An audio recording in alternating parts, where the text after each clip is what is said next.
So first, the western slope got the rain that it craved this week. Tonight, it was the Denver metro area's turn.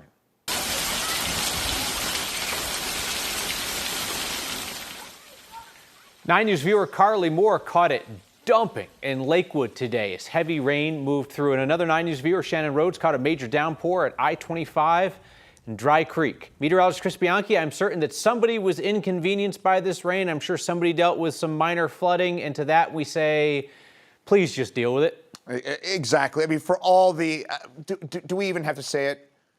We need the moisture, right? We all knew that, and especially now, and we saw some beneficial rain, right? We didn't just see, not everybody did, but West and South Metro, we didn't see just a few spritzes of rain, a few showers that kind of briefly wet the road. We saw some real deal rain. We were just showing you that. Look at this in Lakewood, almost 9/10 of an inch of rain. Golden, more than 3/4 of an inch of rain. Boulder Creek, just above Boulder, more than an inch of rain. Again, this is rain that makes a difference, right? This helps out with those drought conditions. More than a 1/2 inch rain in Wheat Ridge. Still raining a little bit in the south side of the metro area, but that's coming to a close. Just a few drops of rain to go. That'll clear up over the next couple of hours. Then the story becomes this, the high heat for both tomorrow and for Sunday with temperatures that'll be near 100 degrees. So heat advisory runs from 11 a.m. tomorrow till 9 p.m. on Sunday. And that 7-day forecast, it's got a lot of heat in it, but you look at next week, we get some of those monsoon showers and storms to return. I'm going to have more details on those monsoon showers and storms and a full look at that chance for storms tomorrow as well. That's coming up in just a few minutes. The Boulder County Sheriff's Office was called out to Beaver Reservoir today after a guy was found injured and unconscious in a camper. It sure looked like a bear attack because there were signs that a bear had been there. But now we know that was not the case. 9 News reporter Shalima Maharaj explains. Well, there were signs that the bear had been inside the man's camper, but at the end of the day, this was not a bear attack. Now, there are a number of signs on the way here, just reminding you that this is bear country. In fact, while we were out here earlier today, we ended up seeing a gentleman who actually started shouting that he had seen a bear on his property. And so at that point, there was a sheriff's deputy that grabbed a less than lethal shotgun and then ran into the woods trying to drive it out. We haven't had a real problem with them, but this year they've definitely been active. Mark Zen has been coming out here since he was a teenager. Bears come with the territory. It was shoulder height. It was about to here. I would guess 300 or 400 pounds, all black, lots of teeth.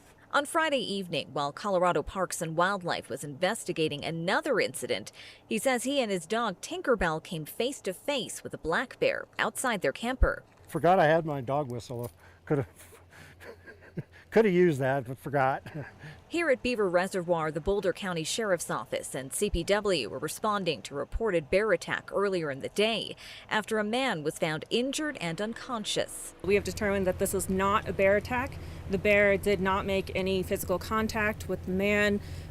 His injuries are consistent with previous medical conditions that he was dealing with. But there was evidence that a bear had been inside the house while the man was home. We found evidence of bears from paw prints on the doors. The part of the door was off the hinge. Caravan Hoos with CPW says there's been a lot of bear activity recently. It's the worst in years, probably since 2015, which is the other drought year that we experienced. But there was evidence that the bear had been inside the camper while the man was home. She's been through all sorts of testing, training, and so on. So I trust her with my life, and she trusts me with hers. In the end, it was Tinkerbell who saved the day, her bark managing to scare the bear away. She's absolutely my hero. Now, we're told the bear also broke into a vehicle just outside of that camper, so CPW is continuing to look for it. They say that they're going to be bringing in scent hounds to try to track that particular bear down, and later on it will be euthanized. And that is because it no longer fears humans, and it has since become a public safety threat. Now, as for the man who was located inside of the camper, we're told that what he experienced actually had more to do with a pre-existing medical condition. Reporting at Beaver Reservoir, Shalima Maharaj, 9 News. CPW says the drought in Colorado has been pushing bears closer to urban areas to search for food. According to our reporting partners at the Denver Gazette, Douglas County's 4th bear death of the month happened Wednesday when a car hit a bear in Lone Tree. CPW says Dougco alone has seen 191 bear sightings since January. That's a significant increase from the 75 reports made within the same time frame last year. Though there have been no reported attacks on humans, the chances of property damage and crashes obviously increase. As always, the best way to keep bears away is to lock up trash and anything else they might find delicious. This year, wildfires in Colorado burned more than 261,000 acres. That's about 410 square miles, more than twice the size of the sprawling city of Denver. The obvious concern is that we're only in late July, and we've already surpassed the state's average annual burn area of 237,000 acres. These fires, including 2 of the top 10 largest in state history, have already destroyed hundreds of properties and killed 4 firefighters. The largest fire in the state is the Aspen Acres fire in southern Colorado. While rain has been falling on that fire this week, the containment's held steady the last couple of days, around 60%. The fires burned more than 100,000 acres, about 160 square miles. It started at the end of June, and since then, the town of Rye's been evacuated. People there just got their first look back into town on the ground after they were forced out of their community for nearly a month. There's 255 homes out there been burned out. I'm blessed. They've been burnt out, I haven't been. Mike Moody was one of the lucky ones. His house was spared. He said he did return home to an unwanted guest. Based on our stories tonight, you want to guess what it was? I had a bear in my living room. He and I were friends. I mean, I was me to you away from him, but I scared him. In all, sheriffs down there say more than 850 buildings have burned in Pueblo and Custer County. More than 300 of those were homes. The fires burning in Colorado right now could cost at least $250 million in taxpayer funds. That estimate came during a meeting of the state's drought task force this week. There are currently 13 large fires burning across the state. Hundreds of fire crews, dozens of bulldozers, dozens of aircraft have been working the fires, and the costs are adding up.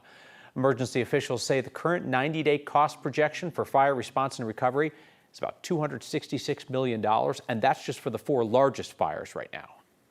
The financial impacts on things that cascade from drought impacts and so forth are tremendous. And in light of cutting $2.5 billion out of the state's budget over the past 15 or 18 months, that's a very notable number. Fire officials say they're optimistic about the progress made this week, but they're obviously cautious given that a majority of the state is under some kind of drought.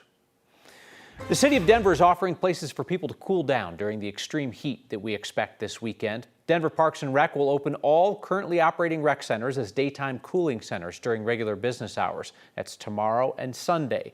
Each center will have access to drinking water, restrooms, and a place to rest.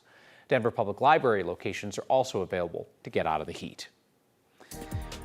Living in rural Colorado should not come with a shorter life expectancy, but a new study suggests it might. The state health department released its health equity report for rural Colorado this week. Researchers found people living in rural communities had worse outcomes for their health than those of people living in urban areas. And for Coloradans of color, even worse outcomes yet. Indigenous people face some of the highest rates of premature death, nearly double the statewide average. Those are all challenges and realities that contribute to poor outcomes, to lack of health insurance, and all of those are multipliers, and ultimately we see that Latinas and Latinos, no surprise to us, are the least likely to have insurance in Western Colorado, are least likely to have the best positive outcomes in their health, and that's not good for Colorado, it's not good for the economy. Some suggestions in the report: adding more school-based health centers and allowing nurse practitioners to provide more services than they currently do. The University of Northern Colorado is now home to the state's 3rd medical school. The first 81 people to attend got their white coats tonight. As 9 News reporter Colton Chavez reports from Greeley, state leaders are hoping this school might make a dent in the doctor shortage. It's a path some have always known. I have wanted to become a doctor since I was a kid. Now leading 81 doctors to be to a brand new place. I could not be more proud to welcome all of you into this historic moment. It's the University of Northern Colorado's new College of Osteopathic Medicine. Heather Hazen is part of the school's very first class. I was the one in my family that would take splinters out and do it with like surgical precision. It's the state's 3rd medical school, opening as UNC says only 34% of Colorado's need for doctors is being met. It just means that the sooner I do this, the sooner that I'm going to be able to step in and help fill that need. Colorado Department of Public Health and Environment says those shortages vary by community, with rural areas facing the greatest need. I've been working the past year at Presbyterian St. Luke's, which is a major urban hospital in Denver, and I see patients all the time from Greeley. State health officials say where medical students train often influences where they ultimately decide to practice. My plan is to stay in Colorado. My goal is I want the kind of physician that I want to be. I want to be able to serve my community and be part of the community, and really where I see that happening is here in Colorado. A place that Heather says her childhood self would approve of. I think I would be in disbelief. I'd be so proud. A path that led her to a place she's proud to call home. This is something that I've always wanted, and I think I'm in the right place at the right time. Yeah, you got it. And it's a quick turnaround for these doctors to be. Classes begin next week. In Greeley, Colton Chavez, 9 News.